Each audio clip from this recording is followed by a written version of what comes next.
Mesdames et messieurs, bonsoir. Je suis heureuse de vous retrouver dans le cadre de votre émission agricole à Braves Paysans. Aujourd'hui, nous marquons un point d'honneur sur la culture du piment. Le piment qui est consommé en grande partie en Afrique et en particulier par les Ivoiriens. Comment se déroule cette culture? Restez en notre compagnie pour avoir toutes les informations sur la culture du piment. Le piment, denrée très prisé par tous les ménages, est remarquable par son goût et son effet digestif. Mais il est cuisiné en quantité inégale selon les pays. Le piment est particulièrement apprécié dans les pays chauds. Par exemple, de nombreuses sauces sont élaborées grâce à son arôme spécifique. En art culinaire, on utilise les piments forts et les piments doux. C'est cette petite plante aux multiples vertus que nous avons décidé de vous présenter. La culture des piments s'effectue à l'abri à une température comprise entre 21 et 26 degrés Celsius. Dès l'apparition des deux belles feuilles, les plants sont prêts pour le repiquage en jardin en terre chaude. Et c'est pour en savoir plus que nous avons approché ce jeune technicien de Eden Vivrier. Il nous explique la culture de piment de la pépinière jusqu'à la maturation. La culture du piment passe par une pépinière. Pour faire la pépinière, on va acheter des semences. Il y a des sachets de 5 grammes et nous avons des boîtes de 100 grammes. On vient pour confectionner la pépinière. Pour confectionner la pépinière, il faut faire une planche. Et les planches, c'est la dimension de la largeur qui est importante. Il faut faire une dimension de 1,2 m. Maintenant, pour la longueur, là, il n'y a pas, on peut prendre une dimension quelconque. Après avoir confectionné la planche, il faut incorporer du fumier décomposé. On peut utiliser la fiente de volaille, le compost pour pouvoir enrichir le sol et on malasse. Après cela, on arrose la planche et on vient pour mettre un nématicide qui va lutter contre les vers des terres, les mollusques. Les mollusques, ce sont les escargots qui détruisent les semences, les grains qu'on va s'aimer. Donc il faut appliquer cela pour lutter contre ces parasites-là. Après avoir appliqué le furadin, on malasse avec un râteau pour avoir une surface homogène. Et après cela, nous venons semer les grains. Pour le piment, nous avons des grains ovales. Donc c'est préférable de semer à la volée. Donc on fait la semence à la volée. Après avoir fait la semence, nous mettons légèrement du sable, un peu de terre légèrement sur les grains. Et on va préparer la bouillie bordelaise. Attendez par la bouillie bordelaise, c'est le manœuvre qu'on ajoute. On prépare le manœuvre, c'est un fongicide le manœuvre. On prépare une bouillie et la bouillie, on remplit à moitié l'arrosoir et on ajoute une cuillerée à soupe dans l'arrosoir et on remplit à plein et on fait l'arrosage en pluie. L'arrosage en pluie, c'est-à-dire que tenir l'arrosoir à 1 mètre de la planche et arroser. Et après cela, nous recouvrons avec les feuilles de palme. Et les feuilles de palme aussi, il y a une manière très spécifique de disposer les feuilles de palme. On le met dans le centre du dos pour ne pas que ces feuilles-là recueillent l'eau. Parce que si ces feuilles recueillent l'eau, ça va empêcher la germination. Après la phase de pépinière, on passe maintenant à la phase de planting, proprement dit. Et la pépinière dure de 30 à 45 jours maximum. Et après les 45 jours, on vient pour faire le repiquage. Avant de faire le repiquage, 2 semaines avant le repiquage, nous devons confectionner des planches sur terrain. Et la confection des planches sur terrain, nous appelons cela des billons. Et on confectionne des billons de 1 mètre de large et 10 mètres de long. Sur un billon, nous avons 25 plants. Comme on trouve ces 25 plants, la distance entre plants, c'est 0,4 mètres. Et la distance entre les billons, c'est 0,6 mètres. Avant de repiquer, nous devrons faire une trouaison. Les dimensions de la trouaison, nous avons une profondeur de 20 cm pour la trouaison du piment. Parce que le piment a des racines pivotantes qui vont en profondeur. C'est pourquoi il faut faire une grande trouaison. Et dans le trou, il faut incorporer du compost ou bien de la fiente de volaille qu'on va mettre dans les trous un trou doit avoir environ 1,5 kg de viande de volaille ou bien du compost. Et après cela, avant de venir répliquer, une fois on finit de faire ces trous, avant de venir répliquer, il faut arroser la pépinière avant d'arracher les plants. Et une fois on arrache les plants, avant de répliquer, il faut faire l'habillage. Parce qu'il faut soigner les plants avant de répliquer. Il faut débarrasser le plant des racines mortes, des feuilles mortes, et pour permettre aux pieds de régénérer des racines superficielles qui vont permettre aux plants de s'infiltrer dans le sol pour pouvoir s'enraciner. Une semaine après la phase de planting, nous passons maintenant à la fertilisation. On utilise un engrais foliaire, un engrais qui va permettre aux plants de se développer, de grandir, de produire des feuilles très vite. On peut utiliser les engrais chimiques et communément on peut utiliser l'urée. Et si on utilise des engrais chimiques, la dose par plant, nous avons 20 à 30 grammes par plant. Et nous faisons ce qu'on appelle une cuvette. Nous faisons une cuvette comme ça. Et on épand l'engrais dedans et nous réformons. Et après on arrose pour que l'engrais puisse se dissoudre. Parce que les engrais en granulés, après avoir épandu l'engrais, il faudrait mettre suffisamment d'eau. Parce que si ça touche sur les racines ou bien les feuilles, ça tue le plant. Maintenant, en dehors des engrais chimiques, nous pouvons utiliser les engrais organiques ou engrais bio. Les engrais bio sont des engrais liquides. On fait le dosage. Ça peut toucher les feuilles, ça peut toucher toutes les parties de la plante. Et c'est celui qui fait le traitement n'a pas besoin de se protéger. C'est un peu l'avantage et ça ne détruit pas le sol. Et après cela, on va passer à la deuxième fertilisation. Et la deuxième fertilisation, c'est 4 semaines après le planting. Ça veut dire qu'à la floraison. Et à la floraison, on va utiliser un engrais phosphaté ou le NPK, précisément le 20-10-10. Parce que le NPK, il y a plusieurs dosages. On prend le dosage par rapport aux besoins de la plante et par rapport à la culture. Donc quand vous entendez le 20-10-10, ce sont les éléments majeurs. Le N, c'est le 20, P, c'est le 10, et puis le K, c'est le 10 aussi. Si toutes ces précautions sont prises, le piment peut produire davantage. 10 semaines après la floraison, c'est là la récolte commence. On fait la récolte 2 fois dans la semaine. Ça veut dire à intervalle de 3 jours. Donc nous avons 2 récoltes par semaine et la récolte peut s'étendre sur 71 jours, environ 3 mois. Mais au-delà de 3 mois, nous pouvons récolter, mais au-delà de 3 mois, la production baisse. Donc on est obligé, pour une plantation industrielle, de détruire les plants pour mettre d'autres plants sur pied pour pouvoir produire. On a 46 000 pieds sur 1 hectare de piment, avec le piquetage du piment qui est entre la distance de 0,4 m entre les plants et 0,6 m entre les planches. Si 1 hectare, la production, jusqu'en fin de cycle, nous pouvons avoir au minimum 1,7 tonne, au minimum. Et quand je dis au minimum, ça veut dire que c'est quelqu'un qui n'utilise pas les systèmes d'irrigation. Pour quelqu'un qui utilise les systèmes d'irrigation, il peut aller au moins à 5 tonnes. Et il peut faire cette culture 3 fois dans l'année. Parce qu'il n'a pas besoin d'eau. Et il peut produire. Il est en dehors des changements climatiques. Pour la récolte, nous portons des gants. Parce que le piment brûle. Et quand on récolte, il faut récolter le fruit avec le pédoncule. Et je vais vous montrer ce qu'on appelle le pédoncule. Vous voyez, quand tu récoltes, il faudrait enlever le piment avec le pédoncule. C'est cette tige-là qu'on appelle le pédoncule. Parce que si ça reste, cette tige-là en pourrissant, ça appelle les parasites qui vont attaquer le pimencier et cela va tuer le pimencier. Donc quand tu récoltes, il faudrait récolter avec le pédoncule. C'est comme ça que se passe la récolte. Sur une plantation industrielle, puisqu'il y a plusieurs pieds, on utilise des seaux qui vont nous permettre de bien circuler dans le champ. On n'a pas besoin de porter des protèges.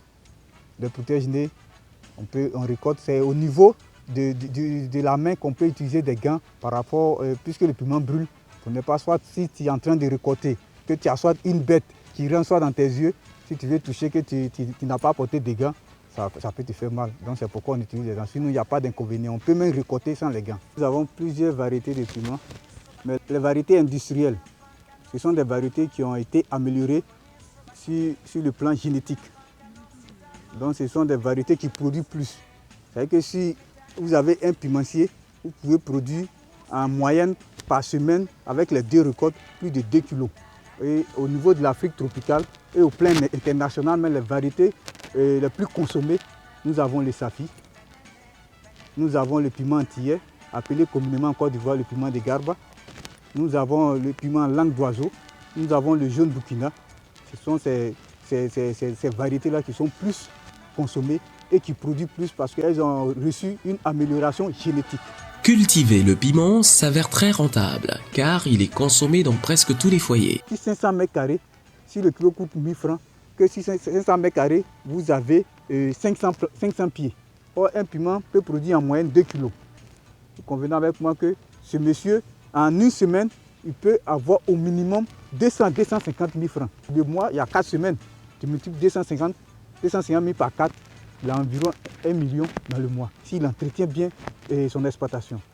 Et il peut récolter sur 3 mois. Comme nous sommes certains que vous avez été édifiés par ce jeune technicien. Ce qui n'est d'ailleurs pas surprenant, puisqu'il est pur produit du champ d'expérimentation Eden Vivrier, qui a décidé de faire de la sécurité alimentaire son label. Allons-y à la découverte du portrait de la semaine.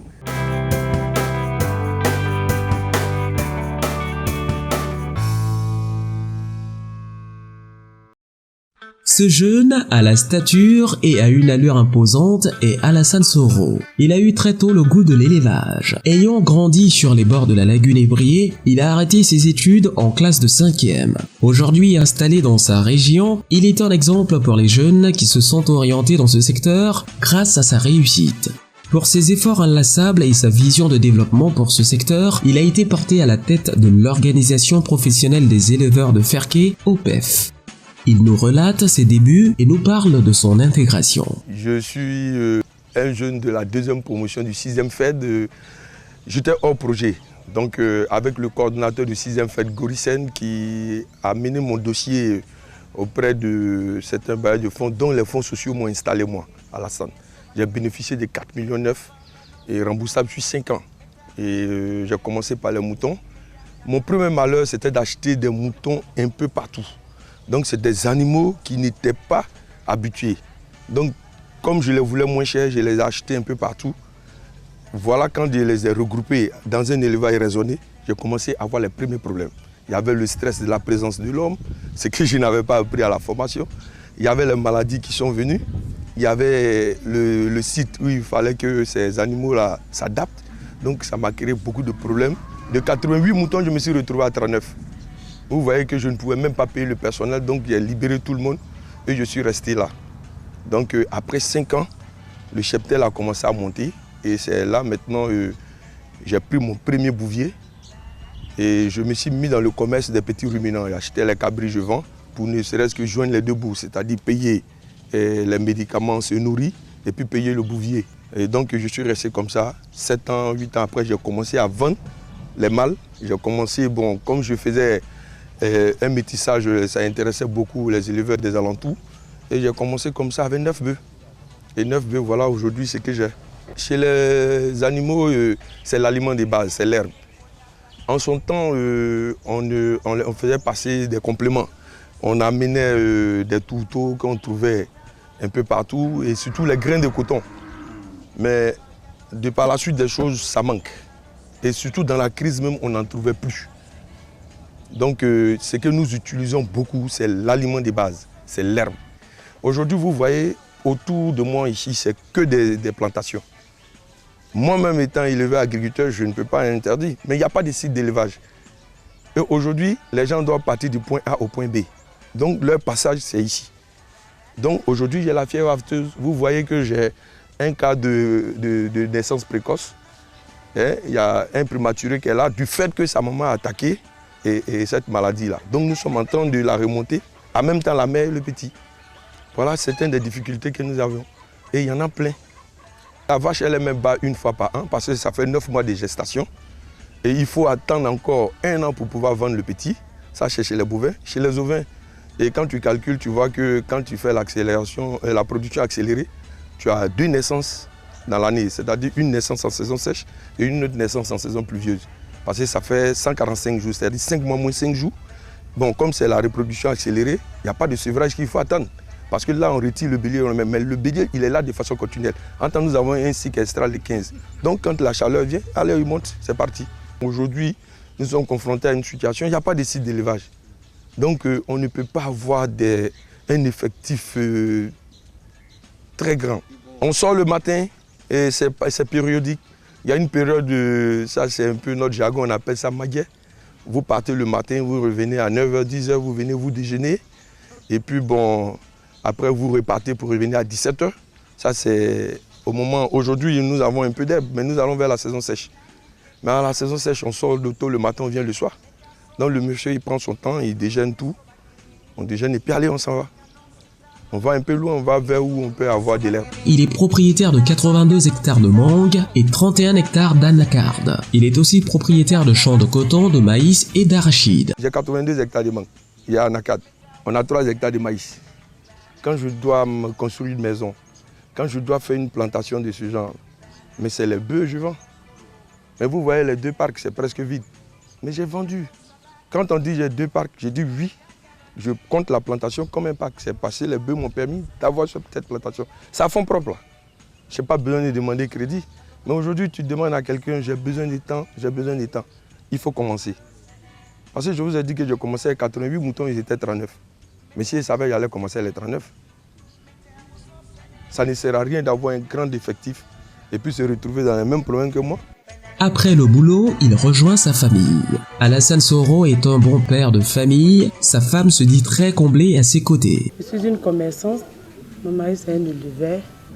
Quand il se lève le matin, il va au champ. Il vient dans l'après-midi. Il vient, il mange, puis il se retourne au champ. Il est courageux. Dans l'univers des éleveurs du département, il est cité en exemple pour son courage et son sens des affaires. Je suis entré dans la coopérative, vraiment grâce au grand frère Alassane. Sinon, moi, je suis un mécanicien. Avec ses conseils, il m'a trop apprécié. Donc, il m'a donné plus de courage. Donc, ça fait aujourd'hui, j'ai des bœufs, j'ai des moutons, mais je suis mécanicien. Mais toujours, je vais au parc, je regarde mes bœufs. À cause des bœufs, j'ai vendu des bœufs, j'ai fait un petit magasin. C'est les bœufs qui m'ont donné cet avantage. De nos jours, il faut reconnaître qu'il est un peu difficile. Nous qui sommes allés à l'école, aller jusqu'à un certain niveau, nous aspirons toujours à nous retrouver dans des bureaux. Et souvent, c'est un peu difficile. L'intégration dans la vie sociale, le monde du travail, c'est un peu compliqué. Et quand je suis arrivé, j'ai observé un peu le terrain et je me suis rendu compte qu'il y avait assez d'opportunités. C'est à ce titre que j'ai suivi un peu l'exemple de mon grand frère Alassane Soro, qui lui m'avait déjà précédé sur le terrain et il avait des résultats assez remarquables. Vraiment, j'étais beaucoup épaté. C'est quelqu'un qui n'avait rien à envier à qui que ce soit. Et aujourd'hui, le monsieur mène une vie assez paisible dans la ville. Souvent, on se demande qu'est-ce qu'il fait. Mais il faut arriver en brousse, il faut arriver au champ, il faut voir quelqu'un qui a près de 82 hectares de superficie en mangue et en acate avec la volaille, les bœufs, les moutons. Il a une maison de plusieurs pièces en finition et un tracteur pour lui faciliter le travail. Quand on lui demande d'où il tire toutes ses ressources pour toutes ses réalisations, il n'a qu'une seule réponse, c'est l'argent des bœufs. Le vrai problème même c'était au début. Au début, il fallait quitter les amis, il fallait quitter les nanes. Donc c'était un gros problème parce qu'aucune fille n'acceptait de venir vivre avec moi ici. Et sérieusement c'était dur. Vous voyez le village à côté, là, Nabonka, c'est là-bas je partais. Même pour manger, même riz, 75 haricots, 25, c'était un problème. Parce que la famille aussi voulait te voir à l'épreuve. Ceux-là ils voulaient voir de quoi tu étais capable. Donc il fallait tenir bon. Donc on est resté là. Mais je croyais à la chose. Parce que l'amour même que j'avais pour les animaux, là, quand même, a été un bien pour moi. Quand j'ai commencé à effectuer les premières ventes, mais c'est parti, hein. J'ai commencé à voir ce qui... Mais quant à ceux qui n'aiment pas ici, moi je leur demande de venir. Parce que ce n'est pas permis à n'importe qui de venir en galopin climatisé au parc. Moi je me compare à ceux de la ville. Hein. Les autres ils vont au bureau en voiture. Moi aussi je viens à mon bureau en voiture. Il n'y a pas de problème. Je suis en boîte. Mais quand je finis, tu vas me voir en boîte. Et puis je suis en train de me monter une grosse maison. Et tout ça, ça sort des bœufs. Hein. Maintenant les amis viennent me voir. Moi, ils viennent me voir. je peux causer avec mes amis à Abidjan maintenant, je les appelle. Au début, je ne les appelais pas parce que ça n'allait pas. Mais maintenant, je les appelle, on cause. Quand je vais, on va en boîte, il y a des amis. Abidjan, je viens, je vais leur rendre visite. Je vais avec ma voiture. Nous sommes là, c'est pour cela qu'on a dit nous sommes les éleveurs professionnels. Nous avons nos jeunes qui sont là, qui ont fait une association, à faire que l'association des jeunes éleveurs. Donc s'ils veulent, ils viennent, on va leur donner des conseils, on va les accompagner, on va les appuyer. Et c'est que je sais que étant éleveur, tu peux être agriculteur. Et tu as beaucoup d'avantages quand tu le fais. J'ai ma famille à faire que je soigne, je scolarise mes enfants, je me déplace, je m'amuse, tout ça là c'est ici. Et quand je vois des gens qui exercent, qui disent que non, nous on transporte les bœufs, je suis content. Ils disent ah, c'est parce que nous on produit que ceux-là ils vont. Et là, moi, ça me va droit au cœur.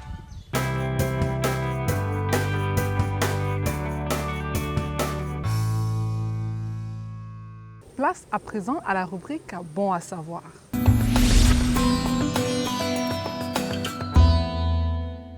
Aujourd'hui, nous allons vous parler de l'épargne. Pourquoi l'épargne? Comme vous le savez très bien, vous avez des périodes où vous avez de grosses productions. Mais malheureusement, cet argent que vous gagnez est souvent dépensé dans des choses pour lesquelles vous n'avez vraiment pas de besoin. Aussi, on vous conseille sérieusement de penser à une épargne. Et qui dit épargne, qui dit un compte bancaire? C'est vrai, vous allez me dire que vous avez plein de comptes bancaires un peu partout, dans les microfinances, dans les villages, il n'y a pas de banque. Aujourd'hui, il faut penser à épargner. Et pour cela, on vous conseille de venir vers la BFA, la Banque pour le financement de l'agriculture.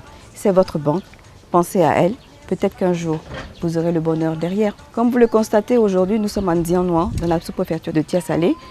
Et comme vous le constatez également, nous avons un producteur de riz derrière nous. Ce producteur-là produit du riz tout au long de l'année, à peu près 200 à 300 tonnes. Mais lorsqu'il a fait sa production, que fait-il? A-t-il un besoin de suivi, d'être accompagné par une banque? Aujourd'hui, se faire accompagner par une banque, c'est possible. Vous pouvez le faire soit en vous dirigeant directement vers les banques et leur demandant le suivi, aussi bien technique que financier. Il est beaucoup plus intéressant de vous mettre en coopérative, une coopérative assez organisée, avec tous les papiers légaux qui vous permettront de pouvoir bénéficier de certains prêts au niveau de la banque. Mais pour cela, il faut que également vous-même en tant qu'individu, vous puissiez aussi avoir un compte pour votre épargne qui peut garantir aussi le prêt que la coopérative peut faire pour vous.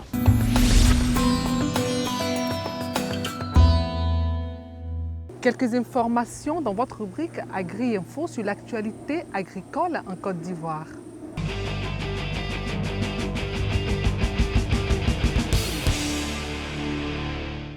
Les braves paysans peuvent pousser un ouf de soulagement après la signature de conventions de partenariat au Café des Chambres d'Agriculture entre Ecoland Environnement, fabricant de produits phytosanitaires, et les chambres d'agriculture. En effet, lors des tournées du président Bamba Sindou dans les villes comme Grand Laou, Soubré, Méagui, San Pedro, Abenkourou, pour ne citer que celle-là, les braves paysans de toutes les localités visitées l'ont maintes fois interpellé pour dénoncer la cherté des intrants. Ce sont toutes ces inquiétudes et bien d'autres raisons qui ont suscité la signature de cette convention. Nous savons qu'une des préoccupations majeures des professionnels du monde agricole, c'est le problème des intrants et la qualité aussi des intrants. Une autre préoccupation du monde agricole. Donc nous avons essayé de chercher sur la place un opérateur qui puisse répondre à ces deux préoccupations. Je pense que ce partenariat pourra permettre aux professionnels du monde agricole d'avoir des intrants à moindre coût. Le président de la République a dans son programme de créer de l'emploi pour la jeunesse de Côte d'Ivoire.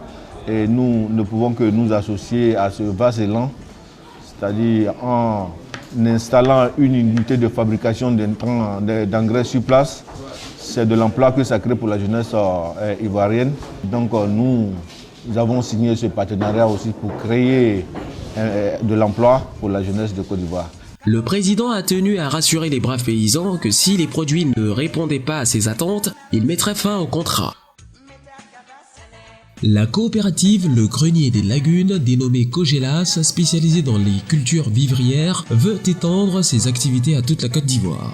Pour atteindre ses objectifs, la coopérative située à Nzianouan, dans la sous-préfecture de Tiasalé, à 130 km d'Abidjan, a sollicité une banque de la place pour les accompagner dans ce sens. Les braves paysans ont accueilli la délégation avec joie. Et pour joindre l'acte à la parole, le chef de village a offert une parcelle de terre pour recevoir la future banque. Cette banque, plus proche des paysans, va les soulager de leurs incessants déplacements à Abidjan et réaliser plusieurs projets de développement du village.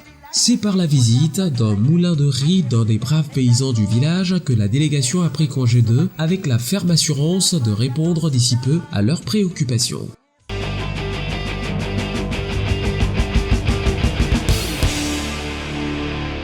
C'est terminé pour aujourd'hui. J'ai été très heureuse d'être en votre compagnie dans l'espoir de vous avoir aidé à comprendre la culture du piment. Je vous donne rendez-vous dans 15 jours pour un autre thème, toujours dans votre émission agricole Braves Paysans. Pour tous vos avis et suggestions, vous pouvez nous contacter à l'adresse qui s'affiche au bas de votre petit écran. Et pour tous ceux qui souhaiteraient nous recevoir dans leur localité pour présenter les potentialités agricoles de leur région, vous pouvez aussi nous contacter. Que Dieu protège la Côte d'Ivoire. À très vite.